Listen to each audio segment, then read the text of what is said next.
Thank you, and hello, and welcome to today's session, which looks at breaking through cultural barriers with cultural intelligence. My name is Aisling Conlon, and I'm the International Trade Director for UK Advertising. We believe that marketing communications are an essential part of any export strategy for a brand to be successful. With its pool of diverse skills, global talent, and world-class creative capabilities, the UK communications industry is equipped to support brands, whether small or large, to win new customers the world over. UK advertising is not just your gateway to Britain, it's your gateway to everywhere. In fact, you can probably hear some noise around me today, and that's because I'm coming to you live from Web Summit in Lisbon, where we are working closely with DIT to promote UK businesses to a global audience this week. Before I hand over to our fantastic speakers, Julie, CEO at Across the Pond, and her guest Rosie, cultural intelligence coach and former Google and BBC exec, I just wanted to cover some housekeeping, which will ensure you get the most out of this session. So, you're going to have questions for our speakers. We kindly ask that you put them into the chat box, and myself or one of my colleagues will pose these to the guys at the end of this presentation. But that doesn't mean you need to wait to the end of the presentation. If there's a question you want to ask at any moment, put it into the chat and we'll get them prepped and ready for them. A reminder that this session is being recorded and we will make it available to you all after International Trade Week has come to a close.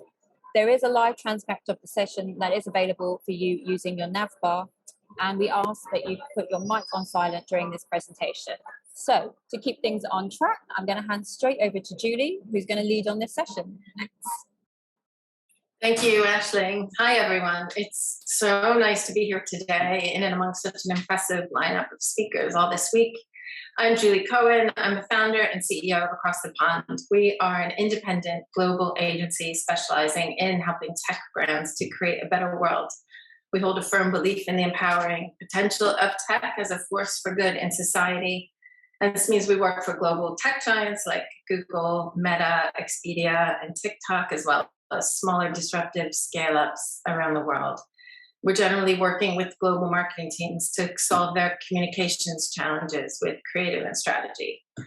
We talk about how we make the complex human, which is our approach to the work that we do with these brands and the methodology behind it. But it's also symbolic of the human-first approach that we have in our business generally, and speaks to the work that we do to cross cultures in all ways. I'm American, and I started my career living in France, so I feel I have sort of been bridging cultures all my life. And now living in the UK, running this global business, talking about and working on ways to transcend cultural differences is one of the most important things to me and to the business. And that's why it's so great to know Rosie and the amazing work she does to help businesses like ours stay several steps ahead. Rosie, thanks for being here with me today. Thank you, Julie. I'm delighted to be here as well to talk about this amazing topic about breaking through cultural barriers. So I'm Rosie Allimonos. I'm the founder and MD of a company called the Cultural Agility Sessions. I spent the last 20 years working globally, so various broadcasters as well as big tech companies based out of Silicon Valley like Google.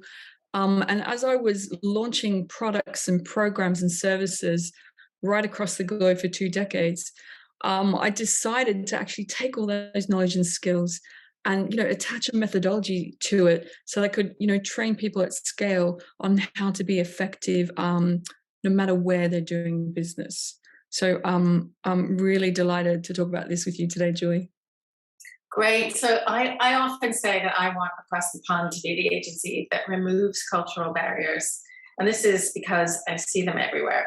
Early in my career in Paris, working for US television networks and TV shows, I saw relationships fall apart before they even got to the actual work. And I could see so clearly how the French and my American clients rubbed each other the wrong way, and I served as a cultural buffer. I found myself explaining why the French found it so horrifying when Americans spoke loudly in quiet bistros, or why Americans felt snubbed by the surly waiters when they asked for ketchup in a nice restaurant. So I've always wanted to bridge cultural barriers, and I mean that's how I came to name the agency Across the Pond. So I set up Across the Pond here in the UK about 12 years ago. And then 5 years ago, we branched out from our headquarters here in London and opened an office in San Francisco. Easy, I thought that would be, being American. But and then soon after, we set up in Singapore, and then more recently in China. Needless to say, there's a lot of cultural differences to account for here, for the way that we work together internally, externally, and also crucially in the work that we put out in different regions. So I've always been really interested and excited to be learning the world with our global footprint, but right now we can all agree it's more valuable than ever to be using our Western skills and expertise, but then to be looking out of the UK and feeling like a truly global society. So a few years ago, one of my mentors in the ad industry introduced me to this book, The Culture Map, which has been pretty game-changing for me. I talk about it all the time. Everyone Across the Pond gets a copy when they join. It's basically like a Bible for doing business internationally. The first story in the book is like a revelation, I think. But so the author, Erin Mayer, she describes a project she was working on with an international client and a Chinese expert, Mr. Chen. So she had to win the clients over in something very specific and was feeling confident about the planning that they had done and the points they needed to make. But in the meeting, when it came time for Mr. Chen to input, he was silent. And she kept looking his way, but he stayed stoic. And she began to feel frustrated and angry. And why wasn't he helping? And at the break, she asked, "Why didn't you speak up?" "I wasn't asked," was his answer. And he explained that his mother had ingrained the saying in him all his life: "You have 2 eyes, 2 ears, and only 1 mouth. Use them accordingly." So understanding more about cultures through this book feels like really like cracking the code to global communication. And of course, this is how Rosie and I reconnected. So I'd been searching for ways to bring these principles into the agency more concretely. So when Rosie explained what she did and how this fits into her broader notion of cultural intelligence, that was another big moment. So just before we get to hear all about Rosie's brilliant work, I just want to take a look at, when we talk about barriers, what even are barriers?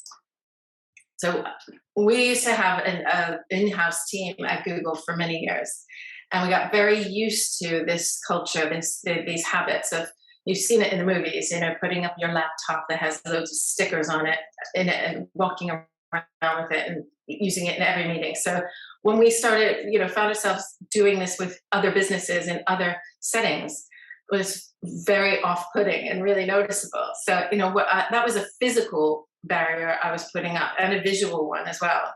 That, so there's so many types of barriers to communication before we actually get to communicating and doing the work that we're there for. So that there are emotional barriers, cognitive barriers, systematic barriers, gender barriers, status and hierarchy, and of course, cultural barriers as well. I mean, this is stuff that we already know. We need to get everything out of the way to get to the work. But the more that we work with growing in new markets and cultures, the more that we need to do this pretty consciously. It's another way of looking at the same practices that we already know to be effective in other contexts. Like we all know when we're courting a client, for example, that good practice would be to remember things that they told us about themselves or their families, or read up on their news or their competitors' news before a meeting. And we know that we want just to remove any of these invisible obstacles that could get in the way. Yeah, I think it's really fascinating, talking about how many barriers actually, are hidden in day-to-day communications. But, I think it's really important, therefore, to be inclusive by design, right? Absolutely, yeah. So, we talked about the barriers, but then there's another concept that's out there. So many of you on this call may have done leadership training in what's called VUCA. If you haven't heard about it, I'll just summarize it really quickly. So we are currently living through times that are categorized as VUCA, which stands for volatile, uncertain, complex, and ambiguous. And, the few recent months living in the UK has felt exactly like that, right? But this VUCA world is actually here to stay for at least the next, 50 or so years. And so that's really why we're targeting an antidote to this with the cultural agility sessions. You can see, you can really use this methodology to take ambiguity and turn it into a more agile approach, right? So a really good example of how you can really quickly cross a bridge, a divide between people. So if you're on a call with someone, a video call, and they're in another country, I got into this habit because I was, doing lots of these calls in my, Google era. I got into the habit of actually spending just, a minute beforehand, checking what the local time is, checking what the local weather is, and then also checking what the top news story is. So going into that call with, the mindset of inclusion, of showing them that I understand where they're at. And that instantly helps to build a bridge and cuts through the complexities of hybrid and globalized way of working. So I always share that as my kind of top tip about working internationally. Yeah, this really resonated with our team when we did our workshop with you. And, because we've talked about acknowledging complexity and removing barriers. And then this next step is moving towards people and culture. We also want to be adding to the rapport so that we feel aligned in this sense of getting each other. So, and, also as leaders, we talk a lot about the inclusivity, and this is just such an important part of our business. And, for me, it's the most important part of all is maintaining this inclusive culture and approach. DI, for example, we speak about it, but what does it actually take to create this inclusive environment? It's not about tolerance, it's about understanding people and cultures deeply. So the point of this session is that it is such a conscious choice and to be inclusive by design. So, as a business founder, a best place to work award for me is probably my favorite of all the awards that we could want to win as an agency.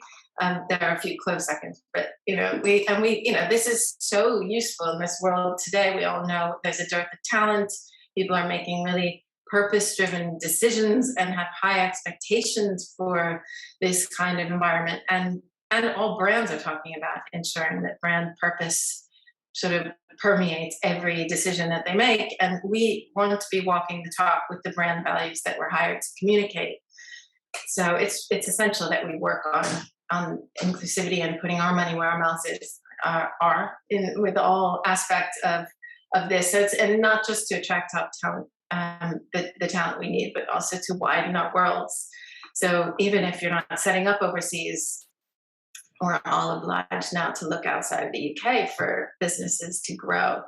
And I credit our Best Place to Work award with all of the work that we've put into this and the ongoing work that we're doing with Rosie to continue learning and putting it into practice with cultural intelligence. So, I just wanted to take a moment to, define what is cultural intelligence. So, it's a new method, relatively new in the UK. It's very big in academia and social sciences and universities for the last decade or so in the US. So it's a research-backed tool, and it's been measured across 120 different countries. And the essence, it's the ability to relate and work effectively with people from all different nationalities, ethnicities, genders, age groups, literally any type of diversity. So it's a really important tool that you can adopt and use straight away.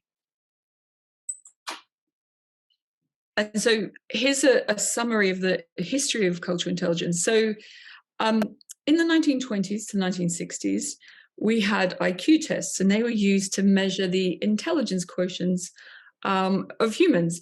And, we don't really use them anymore because they were found to be extremely biased tools, and they didn't really cover the spectrum of intelligence that humans have. So then you may remember in the 1990s, we saw the emergence of emotional intelligence, and a lot of people, leaders, still train in this. Boards do emotional intelligence workshops. So emotional intelligence was great because it taught leaders how to be more compassionate, more empathetic, how to understand the other side. But really what was missing then was how to have that two-way interaction. And so right now, the next evolution of IQ, EQ is understanding someone's cultural quotient, or CQ. And I think this is the future skill set for leaders, because it's really helping you not only understand and empathize with someone's art, but actually take the right actions in that circumstance. And so, in a nutshell, the methodology that we teach is this 4-step, easy to remember process. So it starts with CQ drive. What's your curiosity, your level of interest, your persistence and confidence during multicultural interactions? The next one is CQ knowledge. So this one is fantastic because we can always keep building our knowledge. So it's really your understanding about how cultures are similar and how they're different. So it's social linguistics, accents, as well as behaviors, and even how economics, politics, all sorts of factors are different from country to country. And that's where the culture map comes in to help. It's a handy tool for building your knowledge. Then we've got CQ strategy. So here's where it starts to get interesting. So what's your awareness and your ability to plan ahead for multicultural interactions?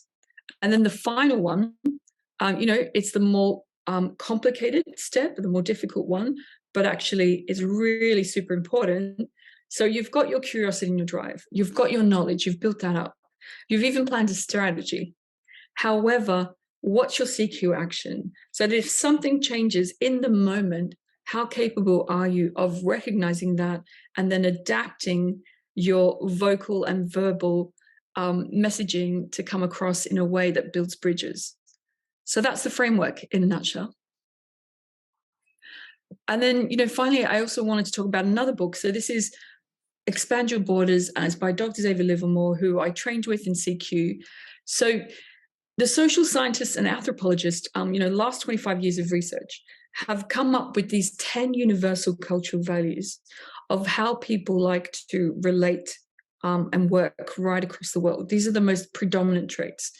And they've been, grouped into these a spectrum of values. You can see here in the top one, on the right-hand side, we've got collectivism. So in some countries, people are socialized to be more collectivist, and that's their preference for how they behave and think. And then on the left-hand side of that, you can see individualism. So for instance, in the UK and the US, we're raised to be more individualist, and this is our mindset as well. So I'm not trying to say that either is good or bad. It's a spectrum of how humans show up in the world. And what we're trying to say is you can really get finally attuned to this and pick up where the people you're dealing with, where their values are at, and then build a bridge towards them that way. So it's a really handy way, a new way of looking at the world and business through an anthropological lens. Yeah. So this shows up. This set of spectrum shows up in our current work with Chinese clients, for example. So our client Ecovax Robotics, a Chinese technology company, they make robotic hoovers. We love working together. So we have, if you look at the task-based, relationship-based 1-5 on the 5th line, you see that spectrum. Relationships are super important. So we have learned now that we spend the first couple of minutes on every call valuing each other and explaining how much we like working together. And it's definitely not something that we would do naturally, but it's really lovely, and it's definitely relationship building. So another thing that comes to mind is that they listen and they don't interrupt. And it takes a while to understand that silence is respectful and it's okay to leave a couple of seconds hang and just make sure the person's finished saying what they wanted to say. Obviously, in the West, we tend to jump in and fill every gap. So it all starts to make sense. And this one you can see actually on the top bar with communicating too. So in China, there's much more. They're much more high context all the way over to the right. And this is an emphasis on indirect communication. So you don't get told exactly what they're thinking all the time. And here we're much more low context, more explicit in our conversation. If it needs to be communicated, it gets said. So the Chinese way of communicating is taking in as much context as possible from more sources than just the mouth, like Mr. Chen said, his mother said. Yeah, this is a really amazing tool, again, from the culture map. I really like how it really makes transparent the underlying biases that we have that we're not even conscious of. But this map really charts. So you can, use tools like this to figure out and plan ahead and strategize for intercultural interactions. So, another one of the values that we wanted to talk about was the difference that people have in how their organizations are structured and their preferences. So you can see here on the right-hand side, in some cultures, there's a, predominance towards high power distance. And what I mean by that is it's more natural for people to work in hierarchies. There's an emphasis on, differences in status, and, superiors usually make the decisions in those markets. And then over on the left-hand side, you can see low power distance, and we've got, the UK, Germany, the Nordics under here. And this is more a consensual mode of making decisions. It's shared. And so there's an emphasis on, more equality there versus hierarchy. Mm-hmm. So I think it's like a really interesting to understand how people can range across this spectrum. Mm-hmm. Yeah, and Rosie, you helped me make sense of this scenario where I told you about our recent global gathering. So we had all of our teams come to the UK from Singapore and from San Francisco.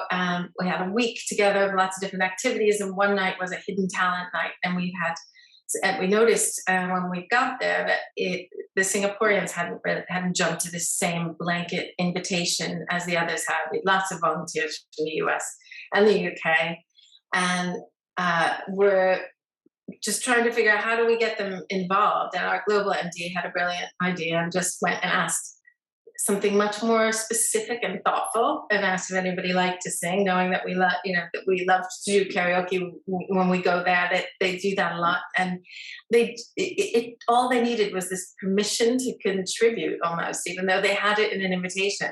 But that's it. And then they brought the house down, and they had us in tears. It was one of the best events of the week. Well, that sounds like fun. The next one we wanted to talk about was this concept of particularism versus universalism. I know it sounds very academic, my language, so let me break that down. So in some cultures across the Middle East, in China, in sub-Saharan Africa, those cultures are more particularist, which means that there's an emphasis on the fact that there are unique standards and rules based on your relationships. However, on the other side of the spectrum, over on the left-hand side, in the UK, in Germany, in the Nordics, again, there's more universalism, that there's an emphasis on there's rules and they apply equally to everyone. So this is really interesting as well. And, Julie, how have you found this play out with clients, for instance, around the world? Well, it's interesting to observe how this plays out, especially working with a couple of global clients. But it's one brand, one way of working, and throughout the world. So it makes it it really stands out. So at first you feel this false sense of reassurance. I got this, because so much of the workflow is the same, the communication tools. But then communication about money and negotiations, for example, we've learned that with our Southeast Asian clients and Indian clients, there will always be a negotiation. There's a lot more discussion and context about the particulars, reasons for the need for discount or things to be different, and it's definitely not one size fits all. So knowing this, acknowledging it, seeing it coming, we can adapt for it. I mean, it's not to say in the US and UK we don't do negotiations, but it's just not a given in the same way. And, now we're going to do another deep dive. So this is getting really granular now. And I just wanted to share this example, a really great one to the screen grab, actually. So, across different countries, you can see here a map of how people deliver negative feedback. So, I think this is a really fascinating one. You can see the UK here, the country we're in right now, is they deliver negative feedback in a way that's indirect.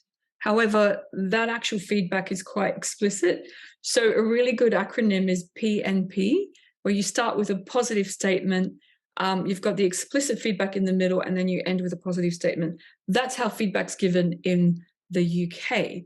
but there's lots of different other styles, as you can see. So the US is quite different, isn't it, Julie? Yeah, well, we're definitely used to that that way of PNP. So we experience this again with the teams from one global client, where it's, even though American feedback is direct, it is definitely sandwiched. It's nicey, bit of direct constructive note, and then lovey all over again. So when when the bread of the sandwich isn't there, it's very stark, and it's really helpful to pick up the book again and remember what's going on, and to not take it personally or over-index on it. And then the final, set of cultural values I wanted to talk about was, so how do people actually express themselves verbally and non-verbally in their behaviors? So there's a difference here. Over on the right-hand side, you can see that in Latin America, across the Middle East, people tend to be more effective, expressive in the way they communicate. And then moving right over to the left-hand side, in China, Eastern Europe, Germany, the Nordics, people tend to have a more neutral, non-expressive way of communicating in those markets. Mm-hmm. So how do you also find this show up, Julie?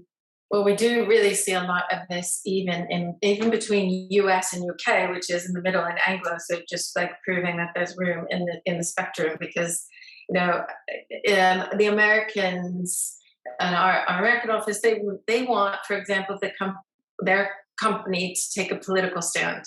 Had a lot of conversations recently around this, right, with the overturn of Roe versus Wade. How can we be active and really prolific about this? But here we're much shyer about politics in the workplace, and also mental health and wellness. It's talked about so much more in the US.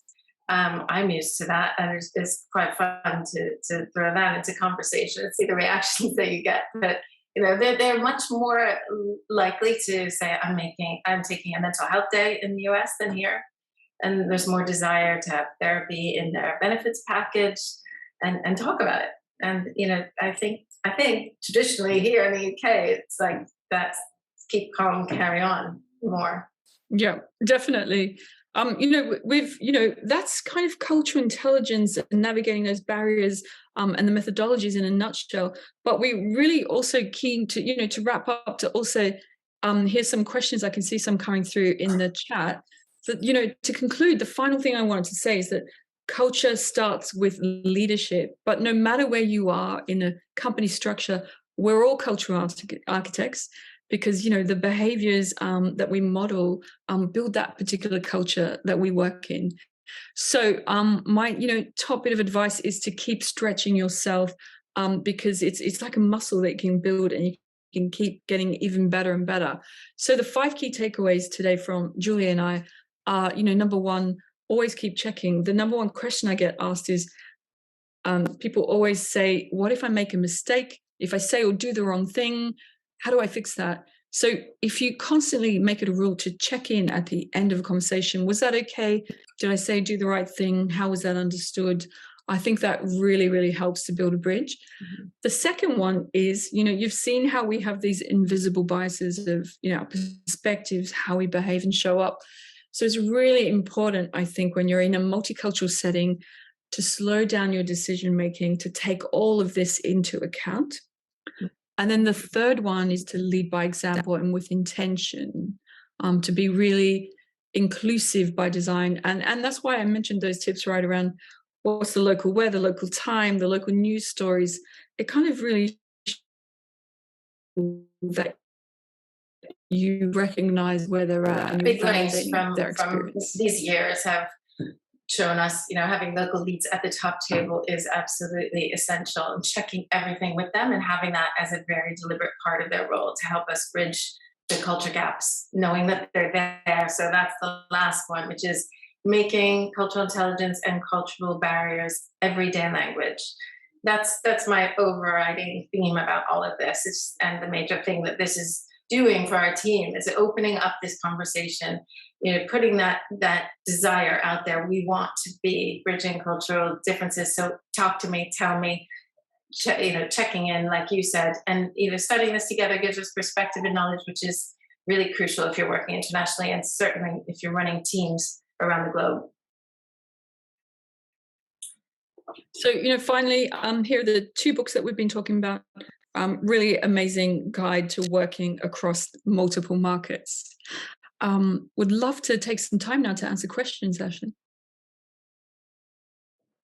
Thank you both very much. And it's got even noisier here. For those who joined late, I'm actually broadcasting live from Web Summit, and this is a lovely DIT stand behind me where we're promoting UK businesses.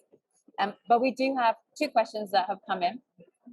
So the first one goes back to a couple of the earlier slides where someone asked, how do you see this relating to hybrid working? And I guess that's a big issue for us all, especially this side of the kind of calendar year.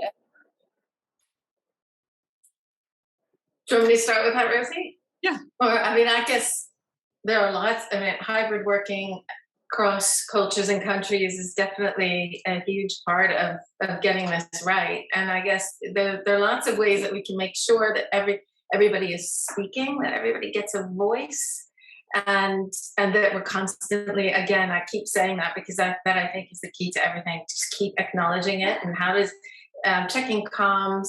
We have a qualitative culture survey that we send out to everyone, and where we need to check the questions before we send them out to in each market. How does this feel? How does it sound? And also, how might people there answer the questions from 1 to 5? Are they people who might never put 5 and they always put 4 if they mean 5? So from everything from helping us to better communicate questions and comms to then how to interpret it accurately. Rosie, you might have something.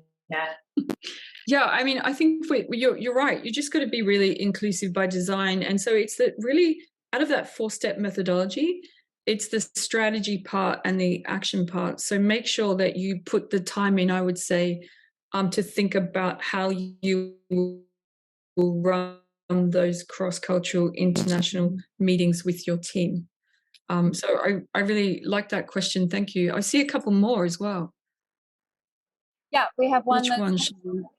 Someone asked, how do you deal with the issue of language, which I think is quite an open question, but it is something that you guys have always kind of touched upon in some of the slides today. I don't know who wants to go first on that one. I'll start, but then I'll take over to Julie. So, I think the language one is a really important one. I guess it also goes back to the checking in part, because obviously you can hire translators and you can work that way when you need to, but still you want to build that bridge and make sure that you've been understood. So that's why I keep talking about checking in, because after those interactions, it's super important, even if you have a translator and there's like verbal nodding and it seems people are in agreement, you do want to do that final check-in and say, how did that come across? How was that understood?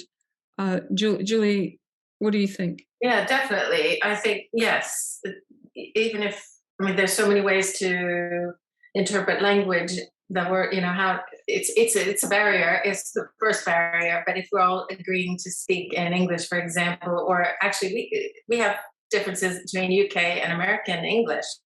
So that's interesting too. And I'm guilty of now. My computer corrects me and I write English to our all at across the pond email. And, it might not feel it feels too UK centric, say some. So I have to watch out to be more inclusive that way. So I think there's all kinds of language issues that can come up, and there is no one silver bullet way to solve them all, but checking in and opening that up to people to always feedback and always input. Did you if something gave a certain feeling, then being invited to help the awareness is pretty key. Thank you both. And our final question, another one's just come in. Julie, this one's for you, so I will ask this one. Do you find CQ resonates with your clients, or is it solely an internal tool? Do you need me to ask that Okay, again? Aisling, I think you're breaking up, so I'll repeat the question. Yeah, the question is, do you find CQ resonates with your clients, or is it solely an internal tool?